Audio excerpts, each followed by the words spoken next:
Hello, Gun Nation. How y'all doing? Give me two. Give me 2 seconds. Hope y'all are doing well. Checking in with my kiddo, my new grandkid. Uh, I mean, of course, he or she is not here yet. We still got a ways away. Uh, Hello, Lynn Holt, Ranger 10, Dirt Tracks in the house. Thank y'all so much. We will get her cranking here in just a second. That's weird. It's saying that there's nobody on here, but I know y'all are on here, so I don't know what this thing's doing. Hopefully, it'll catch up in just a second. But oh, there it goes. It just clicked on. Let's see here. Who else do we have in the house? Hope y'all are doing well. I've been waiting to have this drink all day. First drink I've had since last Wednesday. So let's see here. I'm just gonna pop something on here. I want to make sure this is working.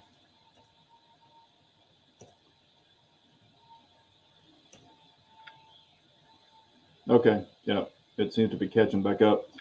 All right, let me know if y'all can hear and see me. For some reason, this thing was doing something kind of weird here just a second ago. So just make sure we're all live and y'all can see me and hear me and all that stuff.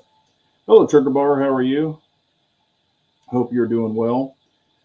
And I had something weird happen today that I definitely want to share with y'all. And if he's on here, we'll give Brian, his name's Brian. We'll give him a shout out. Maybe he'll be on. I haven't seen him yet, but I do have a kind of a funny story that happened today. And also, let's see here. Yeah, we're going to talk about a light tonight. We'll talk about the Shadow 2 because I've had a bunch of questions. The Shadow 2 Compact. Then I did some training today for a group of people, so I want to talk about that. And then also, I was just notified by my DOT that the battery needs to be changed. This is one in particular I've been letting go for a long, long, long time, and we'll get into it. It was purposely, but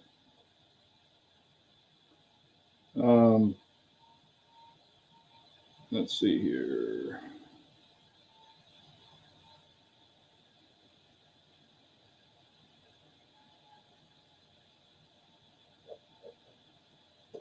All right, let's see here. Dirt Tracks in the house. Yep. Hello, or hi, 2A family. Trigger Bar, Lynn Holt, loud and clear here. Good deal. All right, Rabbi's in the house. Rich B. Hope y'all are all doing well. Did want to share some things. I've already got some videos filmed on the Shadow 2 Compact, and I do put it up against another gun.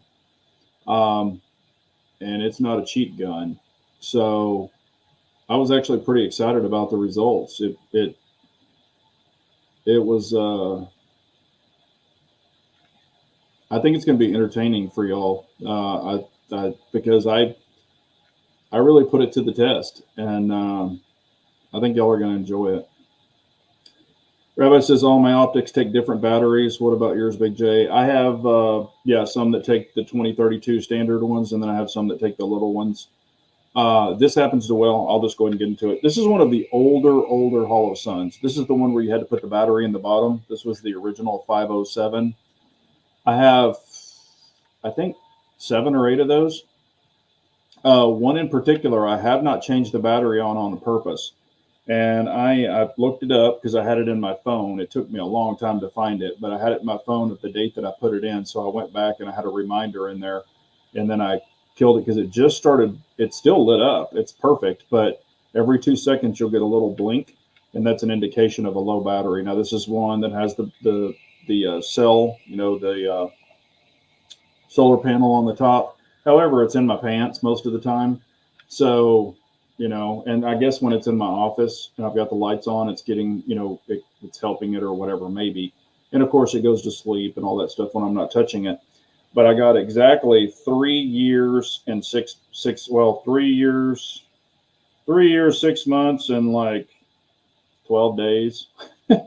So out of that one 2032 original battery on that model. And I was pretty surprised because I noted it, the gun that I put it on, and what it was on the Glock 19X. So that's been forever. So after I get off the chat, I am going to change that battery and then remark it. and we're going to see how long we go with it. Because like I've talked about before, if the battery, if I had no dot, I've shot that gun so much, I know where the dot is, and I can use the shroud, the actual Holosun shroud. I've done it before. I've turned the dot all the way to night vision, so I can't even see it with the human eye. And I've just, stuck it out there and had really good groups with it, just by using the frame of the optic. So, or excuse me, yeah, the frame of the Holosun itself. So it can be done. So I wasn't freaking out about it. That's why I kind of use this as a test dummy, so to say. But yeah, I was real surprised. 3 years, 6 months, and 12 days or whatever. That's crazy. So, hello, Brian DeShane. How are you? Floridian's in the house. I hate the battery on the bottom. Yeah, this is one of the original ones. You don't have that now. I've got the X2s. I've got like several of those now. Of course, I've got the SROs. I have one Delta Point Pro. I've got some other ones, but yeah, these are some of the early. These are the very early ones. I got them. I bought like 5 or 6 of them and ended up buying more. So I've got the little tool. Matter of fact, I keep it on my keychain because it's got the little screwdriver bit on the other end. So I keep it dominantly for that. But this is the one that has the little prongs so you can take it off. And I've changed many of them. It's super easy. But I've got a whole pack of those 2032s. I buy them like by the bubble pack thing because my remote on my trucks and cars take those also. So not that those go through them a lot, but I just had the company truck was saying low remote battery. So I popped it apart and threw one in it. Yeah, Trigger Bar has the TSOS. I believe he has one. Lynn Holt has one. Hello, Reloading from the Hot Pot. How are you? Got Armsman in the house. Yeah, and if y'all didn't see the video, this is the new Shadow 2 compact holster. Left it out on purpose so you could see it. I don't know how well it's coming across, but it's got the orange inside. It's got the orange, silver, and everything. He matched all the grips. It's awesome. And it does hold the TLR7A/TLR7 HLX. And that is another thing I wanted to talk about tonight because I've had so many questions on that video. I wanted to bring it up. Hello, Turkey's Opinion. How are you? Yeah, that doesn't surprise me, Turkey. Turkey's Opinion actually has a chat after me as well. So y'all tune into his chat and check it out. MLP, I'm not sure what MLP is. MLP, I don't know what that means. I might be out of the loop on the MLP. I have the Aviator and 9mm. Oh, Aviator, okay. But anyway, I did want to bring this up. I thought it was kind of funny, and I haven't seen him pop up on here. I don't know what his icon looks like, but he said he has his name on there. Anyway, I was doing a training today with it's probably between 22 and 27 people. I was doing a presentation and talking about product and all of that stuff. Had some big wigs in there and stuff like that. And anyway, we had a little break. And so a lot of people stepped out, used the restroom, things like that. And this guy came up to me and he said I could use his name. His name's Brian. And he kind of, took me to the side and he goes, "You're Big Johnson, aren't you?" And I was like, I was looking around. I was like, "Yeah." He goes, "Man, I watch your videos." He goes, "I've been watching you for a while." And he goes, "That's cool." He goes, "Now I know what you do for real." And I was like, "Yeah, this is what this is my business." So anyway, it was kind of funny. He laughed about it and snickered. And I was like, "Keep that on the down low." And he's like, "Oh, I will." So if Brian pops in here, it was nice meeting you today. So that was pretty cool. That's only the second time that's happened in my work life. It's happened like at restaurants and stuff like that before. It's not like I'm a celebrity. I'm not, but I thought that was kind of cool with the work life and people are watching gun content. So, because a lot of the people I deal with, I can tell that they're not really into guns. Not a lot. I guess I shouldn't say a lot. There's a few that aren't. Let's see here. MLP. I still don't know what MLP is. Rager 10 holster shipped today. Yeah, and also I put the code out, and a lot of people said they were going to buy holsters, so that's cool. Y'all go over and support the Armsmen. You can use my code, get free shipping. It's BJGG10. I don't make anything off of it, but it helps y'all. So free shipping and 10% off is a hell of a deal. Cheers, everyone that just jumped in. This is my first whiskey since last Wednesday. Scott's in the house.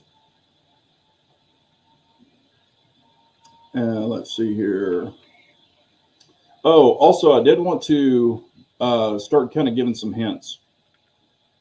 Well, I kind of gave some hints last time, but it's kind of been pretty much locked down. The project has already started, parts of it, but I've got a project in the works. It's going to be cool. So I'm super excited about it. Had the kind of, so to say, the meeting from afar on the phone. Kind of went over some things that I'm looking for. He gave his input. I gave my input of the design I want. So it's happening. He has it, already shipped it off. He received it Monday. And he received it. Yeah, I received it Monday. We had the little on-call meeting Tuesday. So anyway, it's already begun. So I'm pretty excited about it. It's going to take a while. It's not going to happen quickly with everything that I want done to it. But I think y'all are really going to enjoy it. So I know I'm super pumped about it. We'll talk about, might give some teasers later on, but this is a gun if y'all have followed me for a long, long time, y'all know the gun I'm talking about. I'll just go ahead and tell you it's a gun. But anyway, y'all know I have to make a lot of my own. So this is definitely going to be a one of one. Brian, hello, Rodema. How are you, man? Yeah, I'm glad you got to make it live. Let's see here. Brian is asking, how's your dad doing? He is doing okay. He, still remembers names and all of that other stuff, but he's kind of saying some weird stuff every once in a while. He still thinks that he's traveling and stuff like what he used to do for his work. And I just let him go with his stories. Some of them are quite believable, but I know that it didn't happen. But he's doing okay. He's got a little bit of pneumonia. They're treating it with medication. Did the chest X-ray, but he's doing okay. I'll be seeing him Saturday, so I'll spend the day with him. And what I'm going to do, I've been using an electric razor on him because he gets, the stubble. Like for the week, he'll get stubble, or quite a bit. And so I think this Saturday I'm going to go over and give him a real shave, like with a straight razor. That's what I shave with, a double edge, old school razor, like a real razor. I don't use those cartridge razors, but I might peel back. Of course, he's got some older man skin, which happens, but I might peel it open and give him a really nice wet shave. I think he really, really enjoys that. So, oh, Harry's Holsters in the house too. Yep, pimping out my High Point. Y'all know it. Matter of fact, it was funny. I sent some of the guys. Who is it? Primary Arms or no? It's Palmetto State. They're having the High Point for $119 for the short 380. I thought that was pretty funny. Yeah, Rodham, I hope you're doing good, man. I hadn't seen you in forever. Hope you were doing good, sir. Harry's Holsters. I talked to him today. I talked to Trigger Bar, I think yesterday. Is it a Glock? Oh yeah, it's a Glock. But I think y'all enjoy it. Hello, Chessboard. How are you? Ooh, tricking out a Smith & Wesson Model 27. Man, maybe I can put a dot on one of my old revolvers. That would be cool. Krennic's in the house. Yeah, I met Krennic. I don't know, what's it been, like 3 weeks ago? Met him in person. He's a good guy. We're going to try to hook up and do some shooting. Take him up to Texas Gun Experience. Let's see here. Norwood is in the house. Just tell me it's not another Deadpool Glock. I already have a Deadpool Glock. But, I could have one for each hand. That's true. Rich B, I actually will be coming to South Carolina or I will be heading out there probably in about 3 months. So I will be doing the Carolinas as well. I'll be helping a group out there. So it'll probably, I'm thinking it's probably going to be about 3 months. But, as I have everything set up and I know that I'm going to go out there, I will announce it on the chat. And if there's a place we can meet up, I'd love to meet you. Kathy Kyle, let's see here. I am new to the hobby. Any suggestions on CCW insurance? The more I read, the more confused I get. It's very confusing, Kathy. Very, very confusing. I have FLP, Firearms Legal Protection. I've read, put it this way, on my contract back when I got it originally, I read my contract. I've never let it lapse, but they do have a new contract for new people. There's some if, ands, or buts in there that I didn't have in my contract, and I still have a copy on mine. Attorneys on retainer is supposed to be really, really good.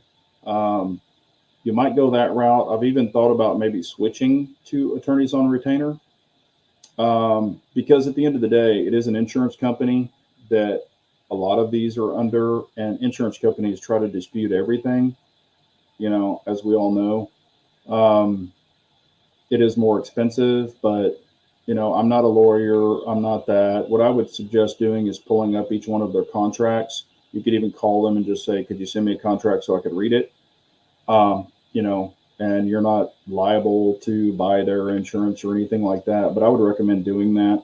Also getting like a second opinion, from a friend you trust, or if you have an attorney in your family, which I do. At the time that I signed mine, I had my uncle look at it. He's an attorney. There wasn't a lot of ifs, ands, or buts in there like there are now in my particular contract. So I don't know. I would probably maybe recommend the attorney on a retainer. Like I said, I'm thinking about doing that as well. And yes, I would, if you ever have to call, God forbid, the emergency line, I'm not going to say the number because probably get flagged. But if you ever have to do that, you want to give your name, and I've been instructed to do this, and you are a victim of a crime, blah, blah, blah, that kind of thing. Keep it short, sweet, that kind of stuff.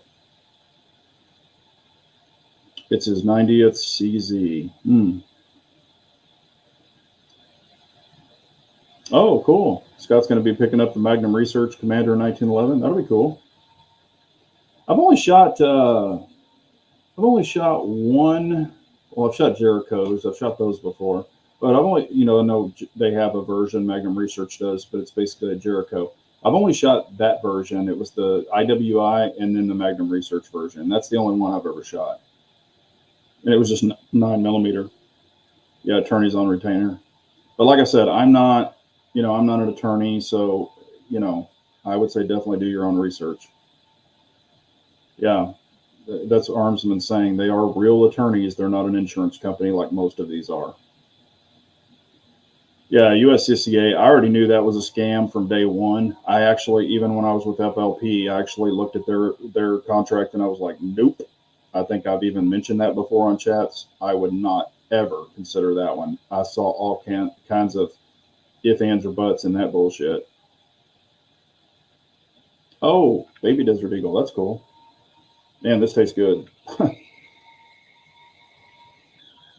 Tonight I'm just having some Yellowstone. I was in the mood for that. But that was kind of cool today, meeting a subscriber in the training event, because, that's only the second time that's happened. One time was like 2 years ago. So that's the only time that's happened currently.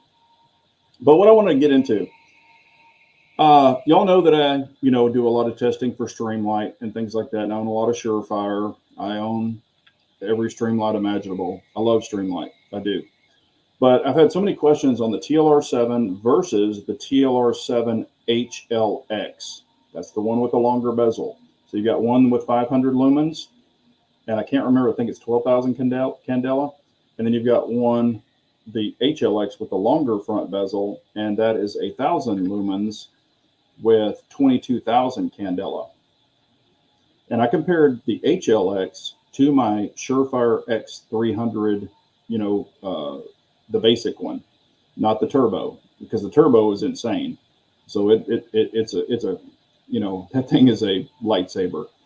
So I wanted to keep it fair, and I did it in that video, compared it. But I'm telling you, for the footprint, for the price, and I'll tell you the negatives too. But for the footprint and for the price, the TLR7 HLX is a freaking awesome light. I love that light. As a matter of fact, they sent one to me in FDE. Y'all saw that on the video. I'm going to be buying a black one, another one, because I already have the FDE on one gun that I really enjoy. Armsman got me a holster for it. I can't show it because it's got the actual pew pew in it, but it does have the XL8 or XLH on it now, or HLX. I'm sorry, I get those mixed up. It does have that one on it now, and that thing is awesome. That light is so unbelievable. I love the paddles over the Surefire paddles. I think for that light, that is going to be the CCW light of the year. I'm telling you, that thing is incredible. I think it holds its own on the X300, the Ultra, not the Turbo, but the Ultra. It hangs right there with it. I mean, I've done it in the home. I've done it outside. I've done it at distance, only, God, what was it? Maybe like 50 meters. And it was definitely a difference. On the fence, it's definitely a difference. In the home, it's definitely a difference. Down a long hallway from the back of my house all the way to the front door, there's a big difference. I just think it's an incredible light.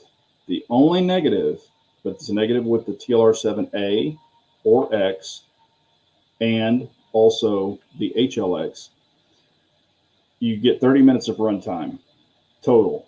But you think about it, you're not really going to have your light on for 30 minutes. You're not a police officer. You're not military. If you get in a situation, hopefully it doesn't last for 30 minutes. But you only get 30 minutes of runtime versus the X300 with the dual batteries. You're going to get longer runtime. So that would be probably the only negative. But as far as everything else, it's an incredible light. I highly, highly recommend it. I will be buying another one, maybe hell, two more. I'm super impressed with that light. I just think it's awesome. So, and what I was going to say to a lot of the holster makers, and I know Armsman's doing it now too, but, for example, on this one, this basically all you're doing is extending the bezel. So if you've already got the TLR7, your TLR7 will fit in here also, but he extended the front, so my HLX will fit in here as well. And I think a lot of holster makers might want to do that, because people that have the TLR7A already or the X already, and then they buy the HLX, they'll be ready to go. Now, if you have an open bottom, like if your light is completely open, then it's going to just stick through and you'll have the bezel sticking through. So that's not a big deal either. But if you've got an enclosed holster like this, I think it's beneficial to have the longer light. And here's where I get into, I've said this before too, if your light protrudes a little bit from the front of your barrel, if you have to gut check somebody, your light is your standoff device. So it's not going to knock your gun out of battery. So that is why I actually prefer a little bit longer light if I can get it. It doesn't have to be out here or in upshot guns where I put my X300. It's way the hell out here. But it doesn't have to be that far. But if you do have it, like if you got to press it into somebody, your light is going to hit them before your barrel does in your slide and knock it out of battery. So I don't think that's a bad thing at all. That's actually what I prefer, rather than having the light way up under the front of the barrel. A lot of people like them even, but I kind of prefer it to stick out a little bit farther than the actual end of the barrel, just personally. It doesn't matter either way, but it is what it is. Also, people say, oh, your light's going to get all dirty. Put a little bit of chapstick on there and then wipe off the carbon and it goes back to brand new, or you can use a pencil eraser to get the carbon off if you want. That works too. But I do treat the front of mine with a little, and it doesn't distort it, but just a little smear of chapstick. And it works great. And I know people say, oh, that attracts dirt and stuff. Yeah, maybe, but it does keep them a lot cleaner. So something like that. But I do like the X300 Turbo. That thing is a monster. I highly recommend the X300, but most people aren't going to use it. They don't need that. They need more flood for like the inside of a home. That's where the X300 Ultra is awesome. But I'm glad that I have the different options. Love the turbos, but as far as a pistol light, I am really, really, really digging the TLR7 HLX. That's just my opinion. But if you're looking at a light, I would definitely recommend that if your gun can handle it and you like that light. But the push buttons are way better. You've got the low options, the high options. You can check out my Shadow 2 video for that to see why I did it. So you could set up one button on the left, one button on the right, like I did. And it makes a big difference for me, with a big fingered person. Armsman is saying he loves the HLX.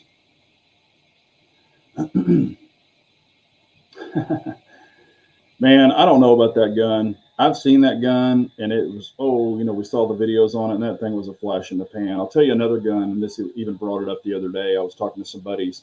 Another gun that's been a flash in the pan is the Daniel Defense. That gun, it looks cool and everything, but I'm like, man, it was here for a week and then it was gone. I don't hear anybody else doing follow-ups, talking about the Daniel Defense.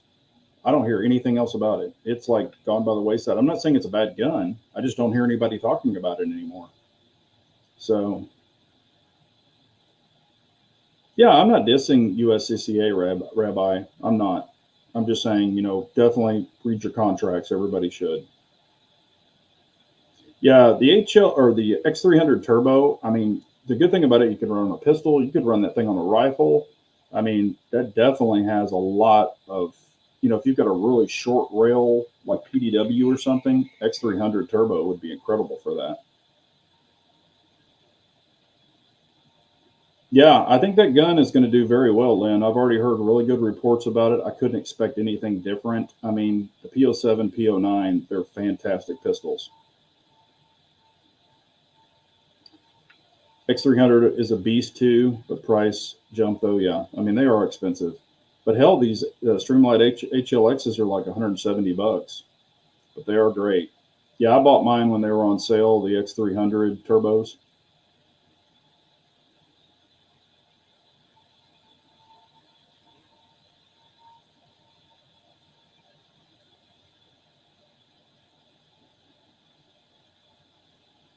Yeah, the Nocturne, they did add extended controls. A lot of people were like, "Man, you need to do a video on that." And not saying I won't, but I don't just want to hold a P07 and say, "Hey, now here's what you get with the P09 or the new Nocturne" when I don't have it. But all you've gotten is you've gotten extended, decocker and slide release things like that. You do have the better grip. You've got the RMSC footprint or K footprint, which is great, for the EPS carry, things like that. But I think it's a great gun. If somebody doesn't have a double action, single action, and they want to get a great price point, I think it's a perfect gun to get. But I love my P07s, P09s. I've got two of them milled, one P07, one P09. The other two are not. And neat thing is I can switch them back and forth for threaded barrels, stuff like that. If one goes down, I've got a backup, that kind of thing.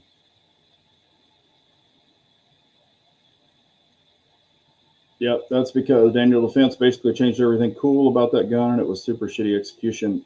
They had a little hiccups at the first with the barrel keyholing, but they made it right for a lot of the people. I think for everybody. I'm not saying it's a bad gun or a good gun. I personally don't have one. I'm just saying it just kind of fell off the face of the earth.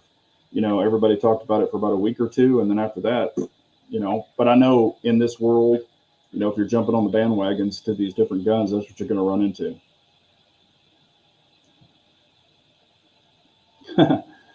Here we go. Armsman saying, "Oh yeah, I have the DH9. Made one holster for it since it's released. In my opinion, it's not worth at all what they're charging." Yeah, and I mean that happens sometimes.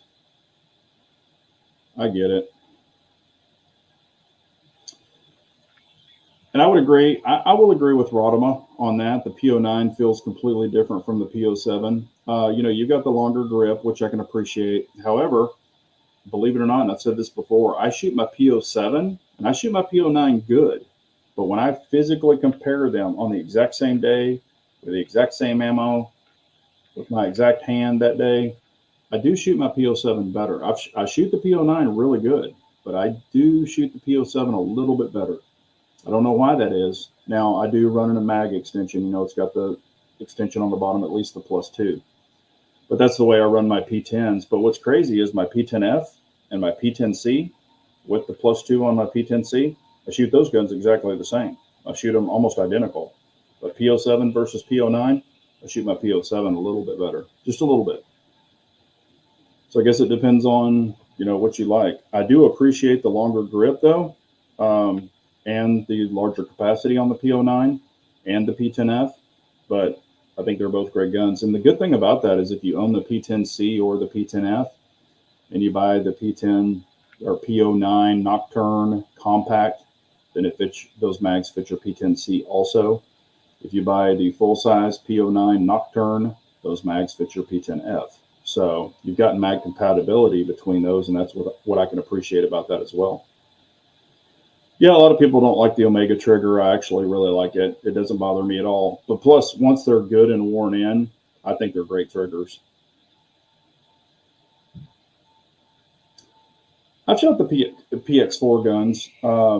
You know, they're good guns. Not saying anything's wrong with them. They're just, you know, I wouldn't run out and buy one. I've shot, I think, 2 of them. I shot one Langdon tactical version and then one standard version, and they're great guns. They're just, they don't do a whole bunch for me. I prefer the Langdon one, of course.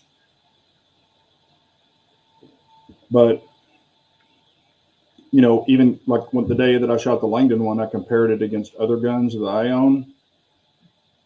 I shot them both equal, so it wasn't like a huge advantage. Now you do get the rotating barrel, which I think is awesome. But I just didn't, it wasn't like, oh my gosh, this is earth shattering for me personally. Yeah, Cajun Gunworks is a good group of people. Holy crap, Paradox is in the house. God dang. I haven't seen Paradox for like 100 years, man. I hope you're doing well. I think I still have your cell phone number, man. I ought to hit you up sometimes and say hello. Welcome, brother. I haven't seen Paradox. God, we haven't talked in what, 3 or 4 years? Shit, man, I hope you're doing well. Hope everything's good for you, brother. Rich B is saying, as I told you last week, I've never shot a semi-auto with single action, double action, only my revolvers. I have to say, in a revolver double action, it's not my thing. Will that carry over to double action, single action? Honestly, in my opinion, is way better than a double action revolver. That's just my opinion because I don't get a good grip on a revolver unless it's got a big old chunky grip. I actually really like double action, single action. I think it's very underrated. And the good thing, I look at it this way, and I've said this to Harry, we've talked about it. I think Trigger Bar and I have talked about it. If you can shoot a double action, single action trigger, even if it's a really stout double action, but if you can control it, keep your sights on target and everything, if you can control and pretty much, I'll throw this word out. I hate this word, but master, you know, you can master a double action, single action, which that word is so overrated. But if you could shoot a double action, single action really well, you can shoot a striker fire even better. You can shoot a single action even better. So I think it's a great gun to be behind and spend a lot of time with. That's my opinion. But I've proven it with a buddy of mine. He shoots Glock all the time. He's a Glock guy. Okay, I put him behind my PO7, and I could see his flaws. I could see him shaking a little bit, and I was like crunched down on that left hand. And I'm not a trainer. I was just noticing some things, but I'm like, really apply more pressure with your left hand because he's a big guy like me. He's got big hands. And he put the left hand on it a little bit tighter, kind of got that grip, got the elbows out a little bit. And man, he started shooting it really well. Well, then he shot about 2-3 mags through that, the double action, single action, put it down, then shot his Glock because he shot his Glock first and he had like his group. Well, then after he shot the double action, single action, and then went back to his striker fire Glock, he shot it even tighter. And he was like, holy crap. And I'm like, yeah, that was just 3 mags. So it will work that finger a little bit more. And it's deliberate, you know. There's a benefit, like if you carry an appendix, you can put your hand on the back of the hammer as you're putting it in. If the hammer were to pop back, then something's hung on the trigger guard. I mean, there's a lot of benefits to it. I think it's very, very, very underrated. in my opinion.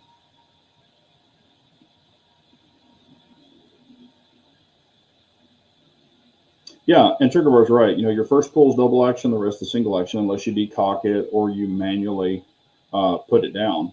And that's what I do also. Even if I've got a decocker, I'll shoot it in double action, then I'll decock it. Shoot it in double action, decock it. Because a single action, I mean, hell, even on a P07, my single action is like 3 pounds, 2 ounces, and it doesn't even have a kit in it. So, that's kind of a given that you can shoot that well. But if you kind of get that double action going, you get a repetition on it, you can control it, it's going to benefit you in the long run.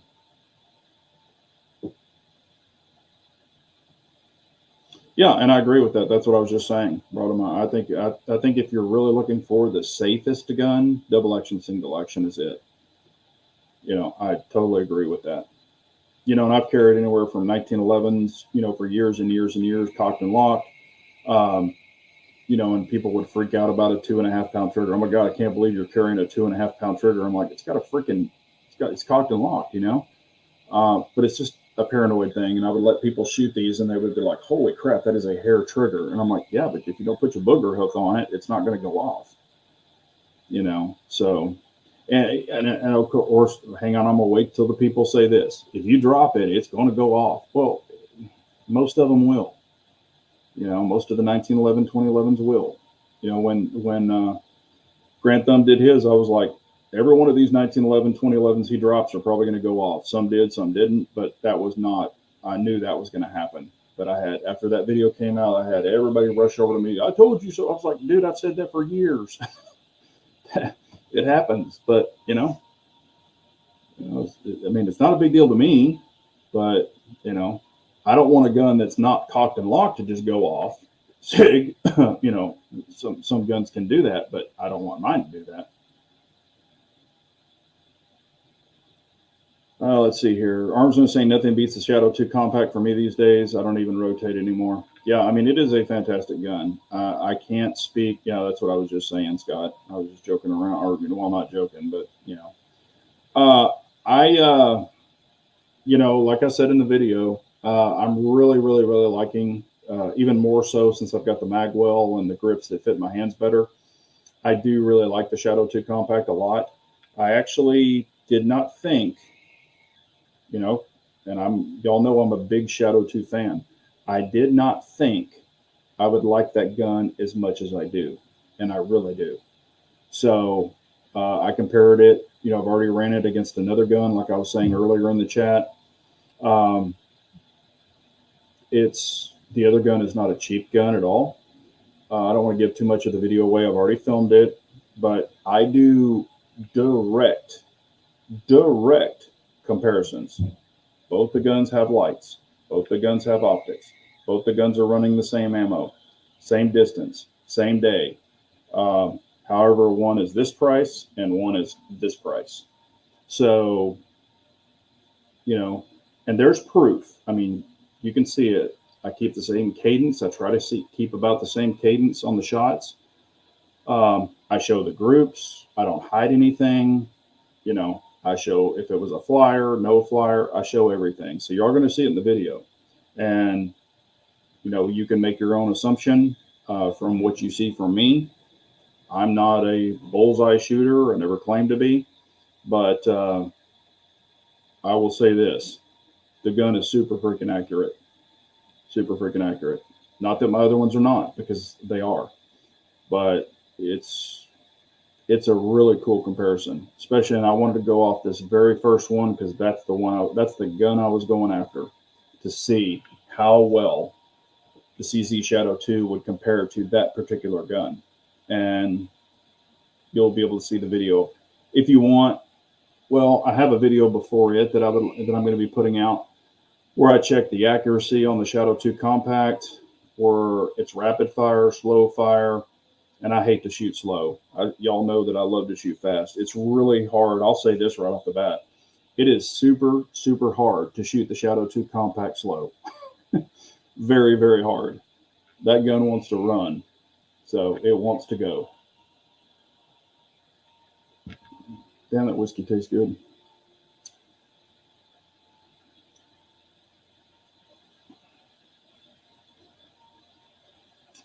let's see. Thumb should have dropped off the 2011 with safety on and off.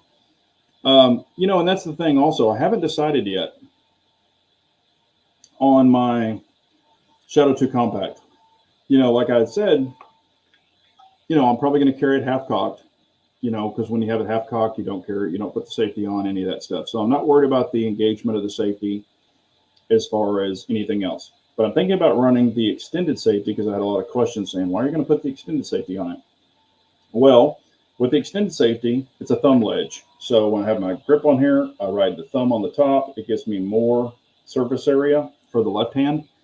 So that's why I'm really considering putting the extended safety, and it does not come in the box. I already had a question today. Does it come in the box, your extended safety? No, it does not. You have to buy it additionally, but I had them for my Shadow 2s. So I had one and kept it, and for this gun. So I might change it. I might put it on there. And if I do, it will be to ride my thumb on it, while I'm shooting it, just kind of a ledge.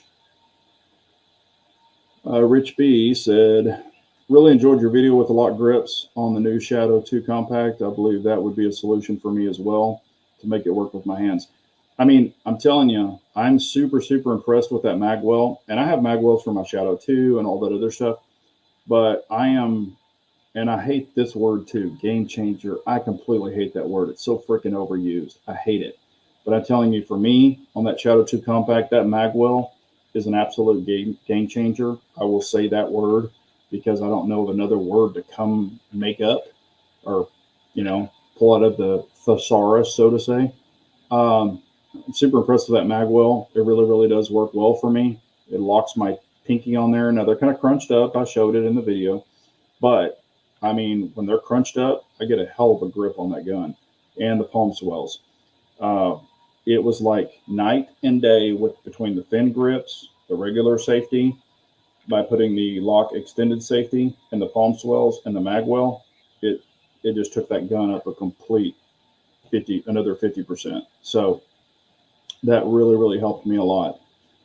And I was kind of thinking that, even when I bought the gun, because I knew that Lock had those now, they didn't have them at the time they first released, but they have them now. And I was pretty much thinking, I was like, that's probably going to be the answer. But once I put the, kind of the test and proved it out, and y'all don't know this, but I have shot that Shadow 2 a ton. I've got other videos. I mean, I've already got, I think as of right now, I don't have the book. It's in the gun. It's where the gun is. I've got an envelope. It's one of the Lynx Defense clutches that gun is in. And I've got a slip in there where I've been marking all the rounds. But I think I'm almost over 500 plus rounds. I know it's over 5 in that Shadow 2 Compact. It's like 5. It's not 6, but it's like 525, 550, something like that. But maybe 523. But anyway, it is over 500 rounds. And so far, 1,000%. I mean, that gun runs. And all I've done is cleaned it and oiled it one time. So it runs like a scalded dog. Well, and that's why I'm saying, Rodema, also with DA, yeah, it gives you a peace of mind, but you can also, this, you can dry fire with it. So you can put a snap cap in it. You can do a lot of dry fire with it, and you're not going to damage the gun. You're just hitting your snap cap. So I think, it's a great way to practice to get your double action, your finger used to double action. So I think that's even more of a benefit because if your first round doesn't go off with a striker fire, you've got to rack it and clear it, and then get back in the fight. Double action, single action, you just pull the damn trigger again. It's probably going to go off. And I did that way back when on a double action. I think it was like the P07. I had a really hard primer. It was some kind of Russian ammo I was shooting. It had a really hard primer, and it didn't go off the first time. I just pulled the trigger again. Boom, it went right off. So, that's another benefit of having the double strike capability with double action, single actions that a lot of other guns don't have. Is it NI87 or N? He says, greeting for Dublin, Ireland. Man, that's awesome. Welcome to the show. I appreciate it so much. It's definitely a long way. Yeah, cops are usually not firearms people. That's true. I mean, I know a couple of police officers, and I'm not saying they're bad shots, but they definitely don't shoot as much as, and I know they don't have a lot of time. Some of them don't. But oh, matter of fact, my buddy, he is on my local police force. They did authorize, and he already had it, but they did authorize all of their police officers to now start carrying dots and flashlights on their guns. They were carrying flashlights, but not dots. So as long as you're approved and you've passed their little qualification with the dots, now they can all carry dots. So I was like, that's cool, even on their backup pistols. So I was like, that's cool. I just found that out probably about 2 weeks ago. I forgot to tell y'all because I was at a shop and he was in there and I got to talk to him. I hadn't seen him in probably about 3 years. And I knew he carried a dot. And he's like, yep, everybody's been authorized on our police force. And I'm like, that's awesome. So all my local police guys are now carrying dots. He pretty much said everybody. I think everybody's qualified. So I'm like, that's cool.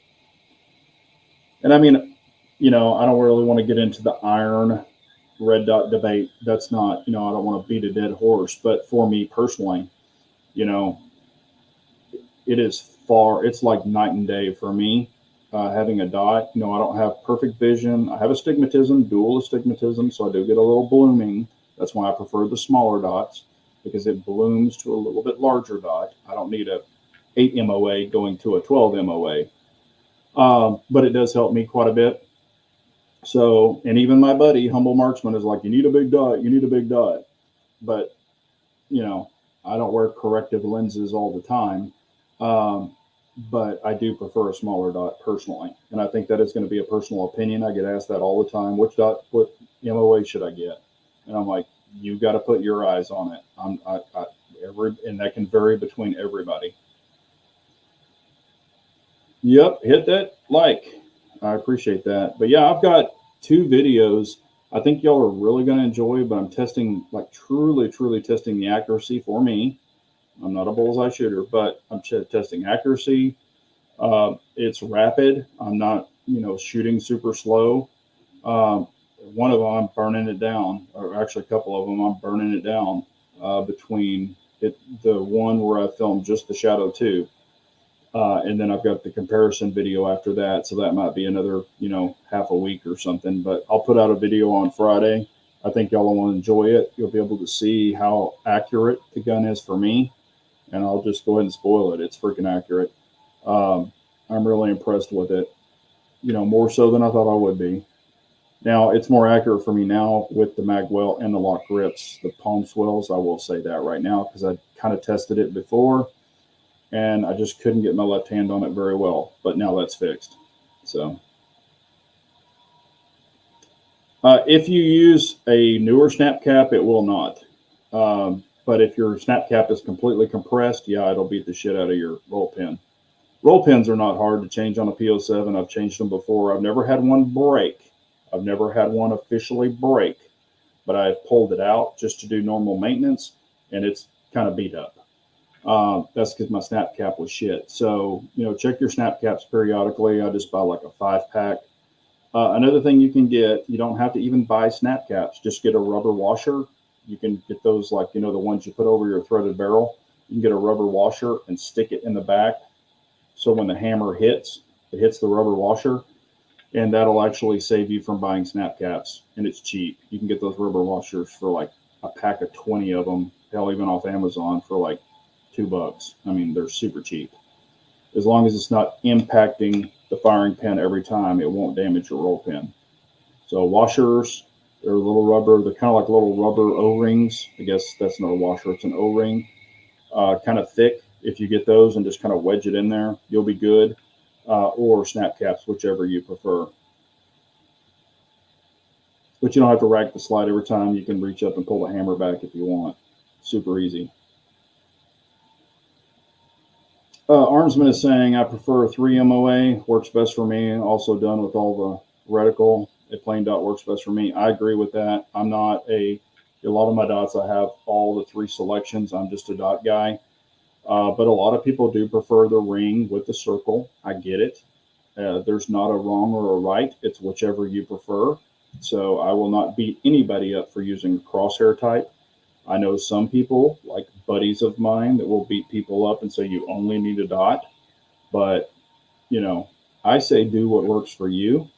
For one, I'm not your daddy, and for another one, you know, I think everybody should carry what they want, shoot what they want, use the dot they want, use the flashlight they want, all of that kind of stuff. Floridian from San Antonio, about 4.5 hours. And I will be going to San Antonio next month. I will probably about the second week of next month. So definitely hit me up if you're there and we will get together for sure. Yeah, like I said, I've beat the crap out of my PO7s and PO9s and I've never broken a roll pin. I pulled it out of my PO9 and I mean, there wasn't anything on it, but I shot my PO7s a lot more than my PO9 or PO9s. And the good thing, I've got backups on those, so I can strip those guns down if I need a part immediately and then order a part to have as a backup. Let's see here. I will see in the video, but at what yardage are you shooting the Shadow 2 for accuracy? I'm shooting at 7 yards. I shoot at 15 yards. I think 7 and 15 is where I shoot. Both of the guns, the Shadow 2 by itself, the video by itself, I shoot at 7 and 15. But I'm telling you, when I shoot even at 7, it is a target. Well, I'll just go ahead and tell you, it's the size of my thumb. I draw a tiny dot, and I'm shooting at that dot at 7 yards, and you'll see the groups. So it's, 15 yards, that target would be that big, but at 7 yards, it's literally as big as my thumbprint. I draw them on the white paper, so you'll see it. I show everything. I don't hide shit. I'm not that guy. I show everything. Yeah, Primary Arms ACSS is good. I have that one as well, and I really enjoy that dot. The good thing about that one too is, if you need the training aid of the big circle, you have it. If you don't, you can turn the big circle off and just have the chevron. But I think there's nothing wrong with that dot at all. I actually really enjoy that dot. And having the dual stigmatisms, I still see the chevron very well. I don't really get like a double chevron or any of that like some people do, but that's my eyes. Yeah, that's cool. Definitely hit me up, and if I'm doing a chat from San Antonio or the week before saying, "Hey, I'm going to San Antonio," I'll try to remember to say that. Maybe we can meet up and have lunch or something. Yeah, no problem. Like I said, I'm here to just give you information. I'm not trying to push anything on you. Like I said, I do recommend Armsman holsters. I recommend Lock Grips because I've been working with those guys for quite a while and I love their products. If there's a product I don't love, I will not recommend. Matter of fact, I'm not going to say anything, but y'all know him. I'm testing, I can't really show, it's a bottle. I'm going to be testing a lube for a company to give my opinion on it to the company. This is a prototype lube. I'm going to be testing it. I'm going to get the gun super hot. And it's not just going to be on pistols, it's going to be on rifles. I'm going to get the guns and rifles super hot and see if I have any burn off and things like that. So this is a special kind of lube. Does not have any mineral oil in it. It is a real petroleum company. So, and it's a friend of mine. So I'm going to be testing that out. I can't give any information. It's all, on the down low right now. But so far it's with some other groups, so to say. Y'all can imagine the groups that I'm talking about, but they're testing it as well. And he gave me a bottle to test. We're good friends, and so I'm going to be running it and see what I think about it. I'm not the Delta guy. I'm not the DOA guy. I'm not that guy. I'm just a regular guy. But I'm going to test it, and I've been using a lot of different oils over the years, so I'm going to test it and see what I think. There's some oils, if you go back in my videos, there's some oils I tested that I later found out were shit. And so I don't use those oils anymore. So I've kind of got some go-tos that I use that I really recommend. And this could be one, or I might not like it. And I have no problem telling him if I don't like it because we're friends. I'll be like, nope, or yep.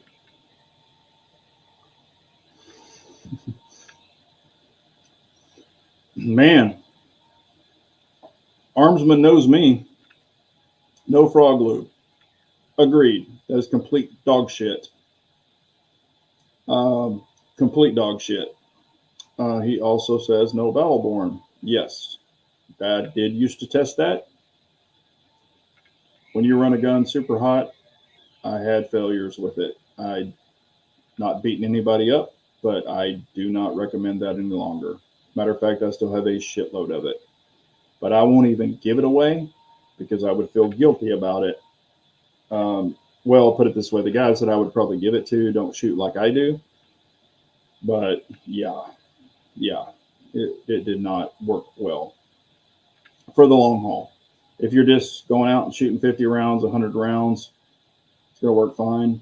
But man, I had a lot of burn off with the Battleborn. Is that the primary arms red dot with a circle that is so large it is normally out of view? Do you like it? Yes, and Gabriel, that's a great dot, especially for a newer dot shooter, because what it does, if you see the top of the circle, it automatically tells you to pull it down. So it's kind of like I don't want to say this and be in a negative way, but it's kind of like a training aid for people who are newer to dots, where if you just throw the dot up, you don't see the dot. You might see the top of the circle, so it tells you to pull it down. It's kind of a training wheel, but the good thing, you can hold the button down and then it just goes to the chevron. And once you get used to it, you can take the big circle off.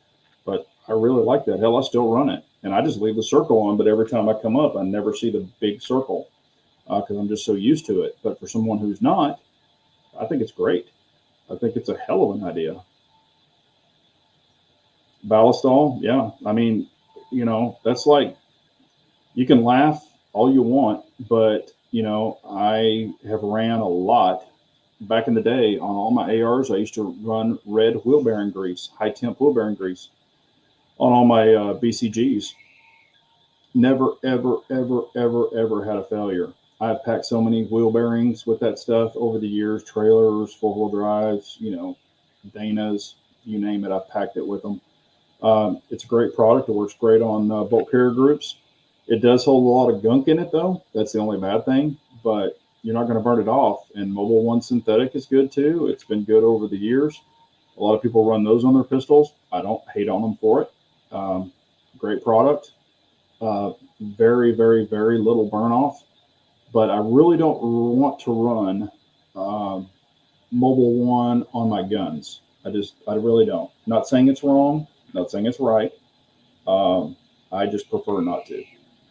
Also, on my guns, because a lot of people don't do this, but I'm a big believer in the needle. Matter of fact, I bought these personally. The bottle he gave me to test just came in the regular, little drip thing. I'm a big needle applicator guy. You can buy these off Amazon. I got 5 bottles. I got 10 different needles. I got the higher gauge needle for thicker viscosity, the lower gauge for thinner viscosity. So I've got 2 separate, or I have 10 needles. 5 are bigger, 5 are smaller.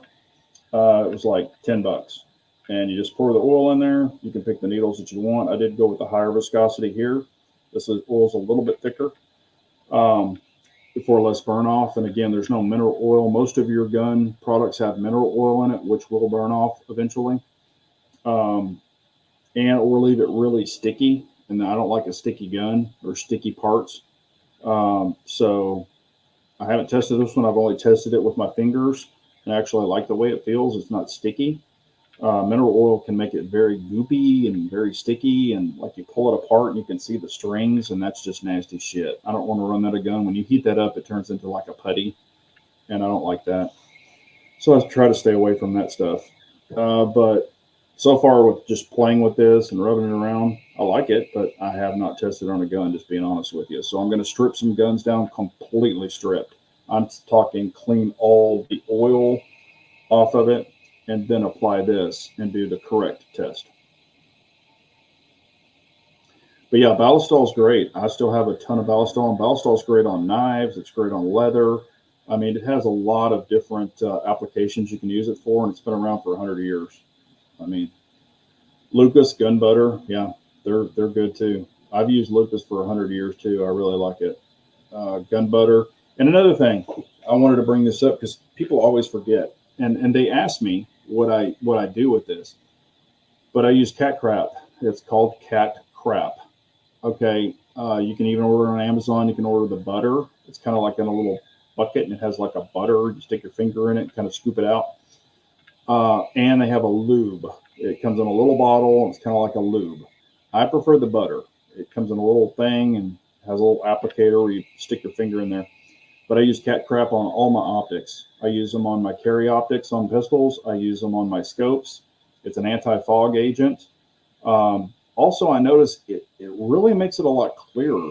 I don't know what it is. I don't know the magic voodoo they put in it. I don't think it's bullshit, just being honest with you. But cat crap is legit. I've been using it for a while. I even put it on my Oakleys, the ones you see me shoot with sometimes. And everybody asks why I shoot with sunshades on. They're sunshades, they're Oakleys, but they have a prescription in them for my astigmatisms. So I had them custom made so that way I could put them in the Oakleys, dominantly for outside shooting. I used them in USPSA and stuff like that, which I haven't done in a long time. But that's why I have those. Because when I shoot with them, it really clears up the dot. I don't get as much blistering, and I can be even a little more precise when I want to be. So that's why I use them. But I even use them on my Oakleys. I don't get any fogging. Like when you go from a warm room to a cold outside or vice versa, I don't get any fogging with cat crap, even on my optics. When you go from cold to hot, a lot of people are like, oh, your optic's going to fog. I haven't noticed it. I've got it on my Acro. I've got it on my Steiner. I've got it on all my Holosuns. So when I clean the dot with Q-tips and get all the gunk out of it when it's an open emitter, because everything just falls in there, your belly lint, dry skin, you name it, it falls in there. So I clean all that out, brush it all out, and I clean the optic really good, and then I apply the cat crap. And I've never had a problem with any of that. Not saying it couldn't happen, but I haven't had it happen yet, and so that's why I keep buying it. I mean, one of those little tubs, it's only like $9 or $10 or $12, but it lasts you forever. And I bought the liquid and the cream, and I prefer the cream. So if you're interested in it, I don't make anything off of it, but you can find it on Amazon.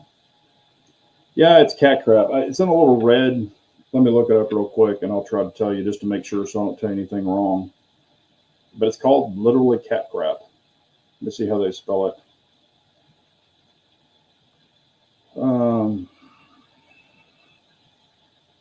Yeah, it's CATCRAP. Anti-fog lens cleaner balm, safe on all lenses, eyeglasses, goggles. Yeah, they got the EK or Euro version. Oh, and they have a spray. Don't buy the spray. I've got the lube, the spray, and the little jar, and I prefer the jar. Yeah, it's 1313, and it comes in a little jar. I'll try to show you here if you can see it. Come on, zoom in. There it is right there. This one comes with like a cleaner. It's called cat crap. Comes in a little orange, my favorite color. But buy the paste. Oh, here it is. This is actually the real deal right here. It's $24 for 2 of them. I'll try to blow this up so you can see it. But it's CATCRAP. That's what it looks like. It's kind of a bluish thing. It's $24 for 2 of them, I think. And I prefer the paste. And all you do is apply it, rub it on with your finger, just kind of rub it in the pores, and then just wipe it off. And you can take a Q-tip and go around the corners. That's what I do. So yeah, it works really well. I mean, Humble uses it. I've been using it for a long time. I don't know who else uses it, but Humble got me turned on to it, and it does work. Yeah, it's for optics. It even says it right on it. It's for optics, any kind of glass. It's safe on all lenses, eyeglasses, goggles. I mean, I've used it on my AMG, Vortex HD scope, my $3,500, $3,500 or $3,600 scope, and I've never had an issue with it. It doesn't haze. When you first apply it, it'll kind of haze up because it's drying, and then you just buff it off, and you're golden. I've never had any traces of it come back or anything like that. It works good. So hope that helps. Like I said, if I find something I really like, I just want to share it with other people. Oh, man, I've been asked this a lot. Do you clean and lube your weapons after each firing? And what about if they have been in a safe for some time? I do not. I used to be the guy back in the day where I'd go to the range and shoot. I had to come home and clean it. I was so anal about it. I do not do that anymore. I haven't done that in years. I will shoot some guns 1,000 rounds and I do not clean them. What I do is I make sure they're lubed, and I make sure there's no obstructions. I'll pull them apart, sometimes just wipe them off real quickly, wipe them inside, put some lube on them, stick them back together. I'm good to go. Never had a problem. I'm not saying, if you shoot a bunch of like shit ammo, that's not going to happen, such as a Gila. If you shoot a Gila, it'll leave like little glitter bombs inside your gun. You got to be careful of that. But if you look at it and it's just regular gunk, you can just wipe it out quickly, slap some lube on it, you're good to go. 2011s, I open them up, don't even take them apart, lube them on the back slides, front slides, work them, put them on the hood, work them back and forth, I go shoot them. They run great. So I'm not the anal guy. Now on a carry gun or one that's been sitting in the safe for a really, really long time, I'll look at it, make sure it's clean. I don't get dust in my safes, but I will look at them, make sure that they're good to go. I'll apply a little oil to the hood, maybe a little bit to the slide. If I rack it back, a little bit slide, work it a little bit, boom, I'm good to go. That's kind of how I do it. The reason I'm going to cover this up, if I do a detailed or if I take it apart, I use the applicator here so I can get into the slide itself. I always use the needles, and on a lot of the 2011s, CZs, where you've got the springs, I will lube the spring. I will lube my safety mechanisms. I'm using the trigger spring. I'm lubing it a little bit, just a little bit. I don't over lube them. I don't want shit flying back and hitting me in the face. I do like to run 2011s. I would say moderately wet. You don't have to, but I do choose to. They just work so much faster. But I do like the needle so I can really apply it where I want to apply it and not over apply it. So that's why I like the needles personally. What's up, DB? How are you, man? But no, I do not clean them after every range session, and you don't need to. Unless you're the OCD guy, I get it. I have friends who are that way, but that's not me. I used to be that way, but I was like, nope. And also, if you noticed, I've done some longevity, and I've talked about them in videos. I've done some longevity testing where I have not cleaned and lubed this for, 700 rounds, because I want to see how far, and people get mad at me about this, but I want to see how far I can push something to failure so I know what the failure point is, or have an average. I've pushed 2011s, and I've said it in videos. I'm like, hey, I haven't cleaned this gun. I've only lubed it, and it's been X amount of rounds, because I keep cards in each one of my, I think, like I said earlier, in each one of the envelopes, so I know how many rounds are on them between cleanings. When I clean them, I will write down detailed clean, and I put the date and the round count. Now, after 5,000 rounds, honestly, I kind of quit counting. I just do, because I'm like, okay, it's proven itself out. But when I take it apart, I'm still looking for like any kind of pins being pushed out, or I'm pretty insane about, because I'm a detail oriented person, about when it comes to that. Brings in my inspection license back in the past, so I will put on, and this also helps my vision, but my little microscope goggles, so to say, and I'll really get in there and start looking at stuff, because I'm looking for pitting, intergranular corrosion. I'm looking for anything I can see that I know what to look for, and picking that out. So I'm like, yep, I need to change that. I need to order that, and that's very few and far between where I have to order like firing pins, but I'll check the firing pins to see if they're, the tip's getting worn off because I've shot it so much, things like that. So, but yeah, the detailed stuff, man, I've been past that for probably 10 plus years. Thanks, Trigger Bar. I appreciate you, brother. Yeah, I know people that do that. I used to spend hours at the range time cleaning, shake my head. I become one with them these days. Brush, wipe down, oil, done in 5 minutes. I agree. I do have this repetition that I do. I've been doing it for years. For the barrel, you can spray cleaner in there if you want. I don't do that all the time, but what I do is when I'm detail cleaning it or cleaning it, I wipe the barrel off really good on the outside, and then I run a bore snake through it 3 times. That's my thing. I don't know why. I run it through 3 times. Has to be three. Can't be two. Can't be one. It has to be three. So I run it through one time. I'll look at it. It's perfectly spick and span, but I've got to do it three times. That's my thing. I do it with rifles. I do it with pistols. It is three times. Um, and I mean, some of those, my bore snakes are really tight. So I'm talking about, I'm doing this so I don't tear a rotator cuff. You don't want to just start doing this because you will rip a rotator cuff, but I really lock it in and rip it out of there.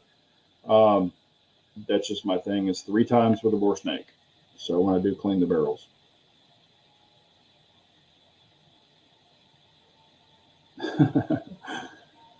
Yeah. Yeah. I mean, that can happen, Lan. It can definitely happen. But yeah, I like to get some wear in it. And here's the thing also, especially when you get a new gun, to get a little bit of grit, a little bit of grit, a little bit of grime in there. It helps break things in. It helps triggers get better. It helps slides get faster. You're kind of getting the gunk in there to kind of wear and, make up. That's what I've always called it. Because even with valves and high performance engines, I use clover. A lot of people don't know what that is, but it's clover polish. So, like valves, when I was lapping valves, I'd use clover polish. Things like that, because you get a little bit of grit in there and you get the seat properly. It kind of helps it seat a little bit better. So, that's kind of what I do. I let the gunk that's kind of building up in the gun kind of naturally polish. And of course, on Glocks, I've done the 5 cent or whatever it is, 25 cent trigger jobs. I've done that with, Q-tips and all of that. But, when you build up the gunk in it, it kind of just naturally breaks it in. So you'll get better triggers, you'll get better slides. I mean, a lot of the CZs, when I first got them way back in the day, I would kind of let them build up a little gunk in them, let them kind of naturally wear in. And then when you do clean them and oil them, holy shit. I mean, you're just like, wow, this thing's really nice. 2011's the same thing. They're already polished, they're already mated. But when you let them break in with a little bit of gunk in them, and if you clean that gunk out, then it's clean. So it's not kind of wearing itself in. So that's kind of my thought process. Wrong or right, that's what I do. And it seems to work well for me. Yeah, lapping. It's just a natural lapping. Yeah, I'm a hand person. You ought to see one of my trainings. I definitely use my hands. A lot of people say, "Are you Italian?" I'm like, "No, I'm not Italian, but I might as well be." Mm, that was good. I definitely needed that drink tonight. You got me a three-shotter tonight, and I'm not an alcoholic, I promise. But yeah, the detailed stripping and detailed, breaking down of parts. I mean, hell, even when I had race car engines, when you time out, or well, when you break in an engine, you got to, run it with a certain oil and things like that, a thinner viscosity. But, a lot of people say, hey, retorque your head bolts, which I already always did. I was always about that. I did retorque head bolts, things like that, and valve cover gaskets, because everything your gaskets are going to seat. But when it came to tearing them apart again and like checking everything and all that stuff, I used a bore scope. I'd stick it down in there, look at everything that I could, and I was good to go. Had failures, but very little failures compared to other people, but also ran great products in the vehicles and never really had a problem. A lot of people would run cheaper products and have problems. I'm not saying anything can happen, but that's kind of how I do it. So, hello, G23. How are you, sir? Always good to have you in here. Yeah, we've got about 24 people in. Hit that thumbs up. I'd really appreciate it. I am trying to press out more content that people are wanting to see, uh, and that I'm enjoying, of course. But I do have, like I said, I've got some coming up. I've got an accuracy test on the CZ Shadow 2 compact. I think you all are going to like it. And then I have a complete other video where I'm comparing it to another gun that I was really excited about comparing it to. Like, how does this gun stack up against this gun? And I think you're going to be surprised. Again, I will say one is at this price point and one is at this price point. You can't even see it. That's the price difference. Um, so I think when you see that, you're going to be like, holy shit, he compared it against that gun? Yeah, I compared it against that gun. So I think it's going to be real surprising. And it's just going to kind of show what both guns can do. Um, one, is it like blow the other one out of the water? No. So I'll just go ahead and say that now. But I think when you see the groups and stuff, and again, I compare them on the same exact day, same exact ammo, same exact dot. The lights are different, but they both have lights. One is a bigger light. But I think you'll get the gist of it. And, I just want to see what the gun can do against other guns. I've got a lot of other comparisons against it. I want to compare it against a Glock. I want to compare it against its big brother, the CZ Shadow 2 full size. So that'll be a fun video. So we've got other videos that I haven't filmed yet. I've only filmed a one versus video so far. So I think that'll be fun. I think y'all will enjoy it. It surprised me, and I own these guns. I didn't borrow guns for this. These are guns that I personally have. And again, if you came in late on the chat, I did want to let you know about this. I have a gun that's out right now being completely redone, and I'm talking completely redone. I think y'all are going to be excited about it. I know I am. I've talked about it in the past, so if you've been following me for a long time, you know what it is, or you can have a good idea what it is. I'm not going to agree with you if you guess it. So if you throw it in the chat, I'm not going to agree with you because I want it to be a surprise, but I'm really excited about it. It's going to be a lot of different things. This is probably going to be the most advanced. I would probably going to say this would be the most advanced conversion I've ever had done. So I think it's going to be cool to show if it comes out correctly. I think it's going to be cool to show what potentially can be done to any gun. So I'm excited about it. We did have a little powwow. If you didn't, if you've heard this, I'm sorry, but did have a little powwow of what I was expecting, what I was wanting of my design ideas. He added some ideas, which I agreed with and I really liked. So I think it was a really good conversation that we had. It lasted for about 40 minutes, I would say. It's a company that I have not worked with before. This is a totally different company. I'm not getting it for free. Okay. Don't think that. I'm paying for a lot of it. I will say that. I'll be completely upfront. Whenever I release the video, I'll tell you, here's what I paid for. Here's what I didn't pay for. He wants to do this collaboration from my past collaborations because he knows the companies and knows the person that I worked with that did some of those collaborations. So he's excited. I'm excited. So I think it's going to work out for both of us. So I think it's going to be a lot of fun. So I'm really excited about it. Yeah, that's not a big deal. Yes, have you ever noticed the ramp on the 2011 Staccato P getting blackened by shot after shooting cheap ammo that slows the action? Yeah, all you need to do is a little bit more on the feed ramp. Also, when you get the little bit of blackening, you can polish it off. You can put a little bit of fits or whatever it's called on there. If it bothers you, it's not going to harm the gun. You just wipe it off, put a little bit of cleaner on there, wipe them off. I will always wipe my ramps off. But if it starts slowing the action down, it's because you don't have enough lube. 2011s need more lube than Glocks for sure. You can run a Glock bone dry almost. I've actually stopped a Glock. Y'all have seen it on video. My Deadpool, I pretty much shut that gun down because I did not lube it. And I tried to do that, but it ended up happening on video. So I said it, hey, I didn't lube it. It was my fault.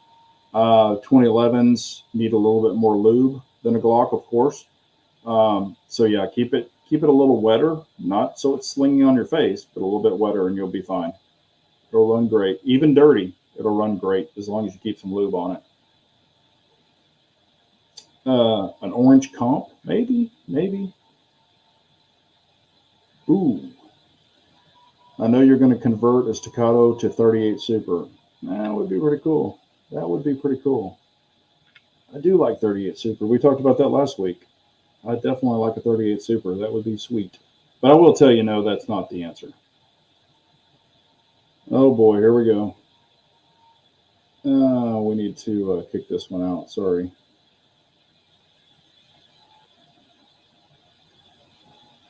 Got somebody playing games in here. But yeah, it's 8:19. We've gone a little bit over, but I appreciate y'all always tuning in. This is always a fun time. If you want to go till 8:30, let me know. Say 8:30, yay or nay. I'll go till 8:30. If y'all want to go a little bit longer, if y'all are ready to jump off, let me know. Hey, we're good, and we can jump off. But also, I did get a new sound thing. Mic I'm gonna start using. Trigger Bar's been using it. I talked to him about. I noticed he was using it, so I talked to him about it. Got a little bit of input. I know he's already jumped off the chat, and he likes it, so I went ahead and bought it. I do want to clean up some audio, especially when I'm in the range. I'm hoping it'll block a little bit of it out. Of course, I'm in a public range, guys. Y'all know that, guys and ladies. Y'all know that. I can only do what I can do, but even for desktop videos, things like that, bench videos, I want to kind of clean up the audio a little bit. So I think this might help. So I did take the splurge and buy something. We'll talk about it if y'all are interested in it, but I just got it tonight. I haven't tested it. I haven't even charged it. I haven't done anything with it. Literally just got it on my porch today, so I don't have any experience with it personally yet. Yeah, we'll go to 8:30. Okay. Any experience with the CZ rifles? I have shot a CZ shotgun. I have not. Well, I'll take that back. I've shot the CZ Bren 2. I've got a video. I shot the automatic version, the full auto. I've got a video way back. It's probably been 5-6 years ago. I shot a CZ Auto Bren and 5.56. I've shot a Bren 2. It was not mine. Neither of these were mine. They're great. There's nothing wrong with them. So they're great, great videos. Damn, here's the Humble Marksman in the house. What's up, Humble? About time you got a mic. Yeah, I got a mic. So I'll shoot you a picture of it here in a minute. Send it to your phone so you can see what I got. But Humble Marksman is in the house. We got big money in the house right here. Mr. Popularity. Matter of fact, I called you the other day and you didn't call me back. It wasn't anything super important. G23 says he uses the DJI mics. Okay, cool. Yeah. Yeah, the CZ Bren 2, it is a great rifle. It's a lot of fun. No problems with it. It ran great. Great rifle. Oh, you're in California. Damn, I'm sorry. I hate to be you.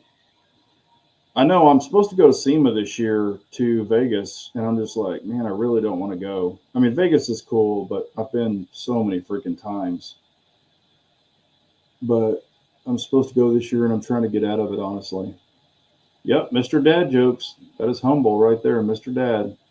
He's giving everybody a crisp high five to all the dads in the audience. Yeah, he has some great content, so y'all definitely check out Humble Marksman. He's a hell of a guy, good guy.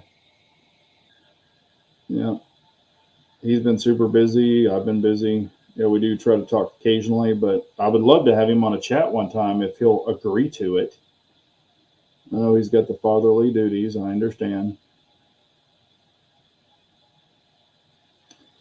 On the lives, I use my personal computer. I don't use my work computer. It's a personal computer. I have a Nexgo, Nexgio. It's just a little webcam with a light built in it. I use that when I'm on the road and stuff, so I do it all from my laptop. I have done lives from my phone. It works great. It's been a long time since I've done a live from my phone.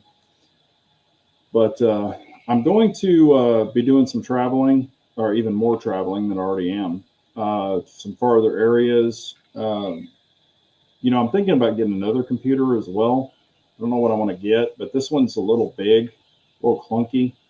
Not that it's antiquated, because it's not, but thinking about getting a smaller computer too, just for a personal one. So might check that out. Yeah, Humble would be a good guest to have on. He's got a wealth of knowledge as well. And I'm the old timer of the group. He's way younger than me. MacBook Air. Yeah, and I love the iPhone stuff. And my daughter's a big MacBook fan. I don't have any. I've never personally, honestly, used a MacBook. Well, other than messing with her stuff. Revolver holsters. Rich B, I know that Harry, I don't know if Armsman does, but I know Harry does a ton of revolver holsters. He's got some really good revolver holsters. A lot of people really, really like them. I'm not really in the revolver group, so to say. I own them, but I just don't ever shoot them. And everybody always gives me shit. They're like, you need to go shoot your revolvers. I'm like, man, I shot these things when I was a kid or younger. Don't touch anything traveling, sick with COVID. Yeah, I do a lot of traveling, but I can't live in a bubble. I mean, I'm a big boy. I haven't had any problems. I've had COVID twice. Not fun, but made it through fine. So, but yeah, I know Harry does a lot of not every revolver holster, but he does have quite a few, and a lot of people in the revolver groups and seem to like his holsters. So I'd check out Harry's holsters for the revolvers. Probably need to get one for my J frame from him. I just don't ever shoot the damn thing, so I don't want to. I don't want to act like I'm a revolver guy when I'm not. I don't play shit on YouTube that I'm not. But yeah, Humble. Anytime you're always welcome to jump on when you can. I'd love to have you on the chat. I know a lot of people probably like to pick your brain. I don't shoot any major power factor. I've shot his guns before. It's been a long time, but I don't personally shoot any major power factor guns all the time. But that'd be cool to have him on. Number 2 for me, sir, but hit harder. Okay. Yeah. Yeah. Like I said, it's not a fun thing, but I'm kind of looking at it as, if you haven't had it, you might get it. Just had a customer of mine that just got over a bout of it. She ended up getting it again. It wasn't that bad for her, but yep, you don't want to deal with that. But yeah, we're coming up on 8:26. Y'all got anything else? Because when I jump off this, I'm going to change the battery. The one that lasted 3 years, 6 months, and 12 days. So I'm going to change that battery out, pop a new fresh battery in. It's like I said, it's one of the older 507Cs, the originals where the battery's in the bottom. So I'm going to pop it off, retorque it, re-Loctite it, remark it, like you should. And this is a direct mill, so it is not a plate version on this particular gun. So we're going to lock her down and then just it should be close, if not perfect. Zeroed, but I will recheck the zero before I carry it again just to make sure it's good. And, then we'll put that one back in action. I do have a new holster for it from the Armsman for the Glock because I am now carrying the TLR 7 HLX, which is a fabulous flashlight. If you're into carrying flashlights, I know some people are not, but I'm a light guy. On my pistols, and I carry one in my pocket. So I'm not going to PDI someone with my, with my firearm light. But it is good to have it, just another backup thing. Yeah, this is one of the old ones, Humble. This is the original 507 where the battery was in the bottom. So the hell, I bought 7 or 8 of those things, 6 or 7 of those things.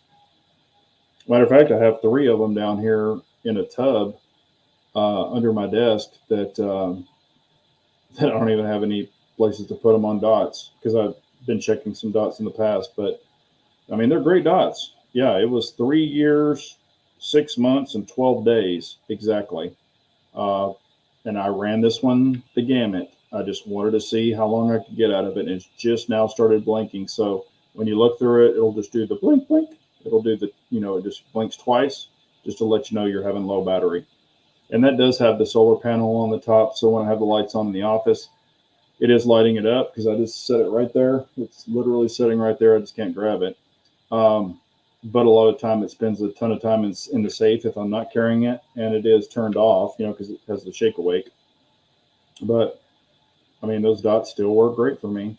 I've yet to have, knock on wood, the only Holosun I've ever had fail is I had a magnifier bolt that they put in. Instead of using blue Loctite, they used freaking Rockset, and the bolt broke. when I changed out to put the taller plate in it. But I've never had a dot. This is a magnifier. I've never had one of their dots go down. Not saying it can't happen. I've just never had one of those fail. I've had 2 Delta Point Pros and 1 Trijicon RSO or SRO so far. No. Did you ever shoot the Shadow 2 compact with just the irons? No. No reason for me to. No. I mean, not saying irons are bad if that's what you're into. I'm just not into irons. I've been there and done that, had some multiple t-shirts, and I just don't shoot irons anymore unless I have to. I have some older guns that I don't have optics on, and when I drag those out, I'll shoot them. I'm not opposed to irons. It's just my vision is not what it used to be. So I just don't even mess with irons. I don't need to. The company vehicle is running great. It is running great. It is a fantastic vehicle. I highly recommend it. Love it. No issues at all. Runs great. Completely loaded. Anything you can imagine on it is on it. Especially now in Texas, loving the AC seats, which I have in my personal truck. Big fan of the AC seats. It's funny, even in the winter, I don't really use the heated seats. I don't really have to have those, but I'm telling you what, in the summertime, it's nice to have the AC seats. I'm really a big fan of that. So, it's got a great stereo. Everything's great on it. No issues at all. Really enjoying it. Glad I have it. Blessed to have it. But no, I'm not a big iron person. Matter of fact, if I get an iron, it's got an optic, potential cut where I can put an optic on it. I don't even shoot the irons. I just put an optic on it immediately. I don't really mess with the irons anymore. Not saying I couldn't. That's just why, for me. I'm not. If you're an iron person, that's cool, but I'm really not. I'm a dot guy. 1000% dot guy. I mean, when I see irons, like I said, I just don't have the best vision anymore. But when I have a dot, I just feel way more comfortable. It's just a natural thing to me. So I'm just a big dot proponent. And it's funny how when I talk about, hey, I enjoy this dot, people are like, you don't need a dot. Yeah, right. I'm just like, okay, you do what you want to do, boo. I'm not your daddy. I'm not paying your light bill. I'm not paying your car payment. I don't give a shit. You use what you want to use. I use what I want to use. It's a free country. It's America. But anyway, it is 8:32. We will go ahead and shut this down. I appreciate everybody being on. Maybe next time I can get Humble on if he'll agree to it. We might have to do it a little later for the family. I understand we can do that. But I would love to have him on and have him interact with all you cats. That would be a lot of fun. But I appreciate y'all so much. Y'all have a wonderful night. I've got 2 more videos in the pipeline. I think you're going to enjoy them. Again, you'll have to bear with the shooting. I'm in a public range, but you'll get the point when you see what they're about, and I think you'll appreciate it. So I really appreciate. Yeah, G23, jump in, man. It's you're not going to hurt yourself, but I will say this: be patient with it, give it time. You've got thousands or however many hundreds of thousands of reps with irons. You don't need that many with dots. I've proven it. I've taken brand new shooters that have never shot a dot, put them behind a dot, and they've done way better than they have with irons. So that's the proof right there to me personally. I've proven it, but people will still fight about it. But I think you'll enjoy it. If you give it a fair shake, I think you will enjoy it. And don't stare at the dot. Stare at your target and let the dot get in the way. That was the biggest thing for me. I was staring at the freaking dot. Humble will tell you this. I throw it out there and I was looking at the damn dot. Do not look at the dot. Look at your target.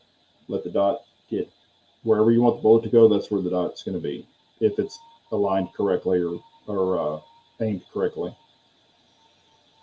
Left eye dominant. I get it. When I shoot dots, both eyes are open. So doesn't matter. Doesn't matter. You won't have a problem there. But thank y'all so much. Y'all have a great night. Love one another. If you haven't talked to your family, reach out to them. You just never know. Weird stuff's happening. Hopefully we get through this thing that's coming up successfully. You all know what I'm talking about. I don't need to say the word. You don't need to print the word. We know what we're talking about. Hopefully we'll get through this successfully and we can get this behind us move on to bigger and better things, and start stabilizing this economy, and everybody will be better for it. So I appreciate y'all so much. Y'all have a great night. And I will say this real quick, G23, when you have your dot and you're dry firing, if you pull, it will give you instant feedback that irons will not. So you will get instant feedback from a dot that you cannot with irons. Dry fire as well. So take that in consideration. You will notice. So, and even Armsman is saying G23 takes some getting used to. It was hard on irons. Now I put a dot on everything. I'm the same way. So y'all have a lovely evening. Appreciate y'all so much. We will do this next Wednesday. I don't know if I'll be out of town. I could be at home. Oh, actually, I will be at home because we've got a holiday on Monday. So I will be at home next Wednesday.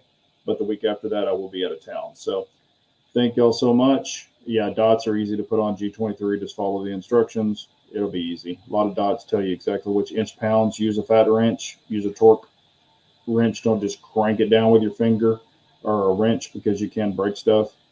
I kind of have been known in the past to do the Guten-Tight method, and that can be too tight. So just be careful with that. But other than that, you won't have a problem.